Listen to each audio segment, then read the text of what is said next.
오늘 사도행전 3장 11절에서 18절 말씀을 통해 함께 살펴볼 주제는 다시 찾아온 기회입니다. 우리가 살아가는 시대는 실패를 용납하기 힘들어하는 것 같습니다. 기회는 지나가면 끝이라고 생각하는 시대를 살아갑니다. 한 번의 실패로 낙인 찍고 과거의 선택으로 사람을 규정하며 다시라는 말을 쉽게 허락하지 않습니다. 신앙 공동체 안에서도 이와 같은 일이 일어나곤 합니다. 나는 이미 예수님을 거절하였는데 지금 와서 무슨 소용일까? 라고 말하는 사람들도 있습니다.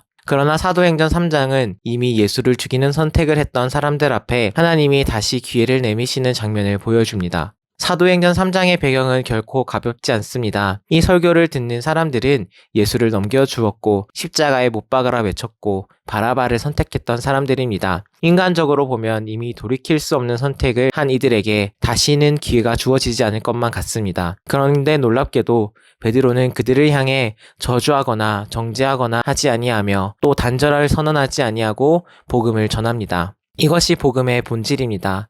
복음은 다시 시작할 수 있으며 죄인을 구원의 길로 다시금 인도할 수 있습니다. 오늘 본문에서는 하나님이 다시 주시는 기회의 특징이 나타납니다. 첫 번째로 하나님은 그분의 힘으로 다시 기회를 여신다라는 것입니다. 성전 미문에서 일어난 치유 사건은 과거의 죄를 덮기 위하여 사람을 놀라게 하기 위하여 일어난 사건이 아니었습니다. 오늘 나타나는 그 목적은 사람들을 다시 말씀 앞에 부르는 데 있었습니다. 그렇기에 베드로는 즉시 말합니다. 왜 우리를 주목하느냐? 기적은 사도들을 높이기 위함이 아니라 다시 복음을 들을 기회를 열기 위함이었습니다. 하나님은 때때로 우리의 삶 속의 사건을 통해 다시 들을 자리를 허락하시며 우리를 부르십니다. 문제는 기회가 없어서가 아니라 기회를 해석하지 못해서 놓치는 경우가 있다라는 것이지요. 그렇기에 우리는 주님의 부르심에 응답할 줄 아는 자가 되어야 합니다. 두 번째로 하나님은 과거의 죄를 직면하게 하면서도 문을 닫지 아니하십니다. 베드로는 분명 말합니다. 너희가 그를 넘겨주었고 의로운 일을 부인하였으며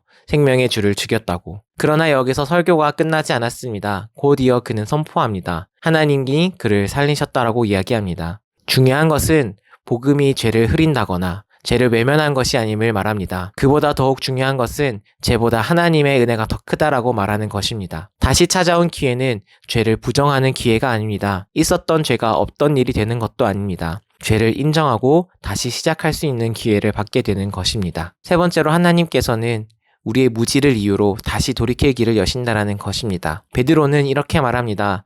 너희가 알지 못하여서 그리하였다. 이것은 변명이 아니라 회개의 출발점이 되었습니다. 그리고 십자가를 이렇게 해석합니다. 인간의 실수가 아닌 하나님의 실패가 아닌 우리를 향한 하나님의 계획 성취라는 것이지요.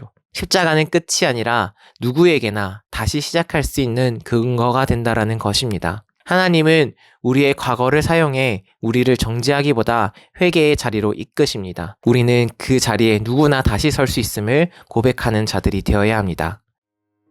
사랑하는 불꽃교회 성도 여러분, 다시 찾아온 기회는 어떻게 붙잡고 누가 붙잡을 수 있을까요? 사도행전 3장에서 예수를 죽인 사람들이 다시 복음을 듣고 회개의 초대를 받습니다. 이것은 온전한 하나님의 은혜입니다. 복음은 단 한 번의 선택으로 끝나는 것이 아닙니다. 하나님은 그 누구나 다시 부르시는 분입니다. 이는 오늘 우리에게도 동일하게 적용됩니다. 실패 후에도, 외면한 후에도, 멀어졌다 느낀 후에도 하나님은 여전히 우리에게 말씀하십니다. 다시 기회가 있다고, 다시 들을 수 있다고, 다시 돌아올 수 있다고. 이 기회는 나의 자격이나 나의 능력에서 나오지 않고 오로지 하나님의 은혜에서 나옵니다. 그러므로 복음을 하나님의 귀한 은혜로 아는 우리 모두가 되어 하나님께 끝까지 속한 자가 되기를 바라며 또 복음의 은혜를 온전하게 전할 수 있는 우리 모두가 되기를 간절히 소망합니다.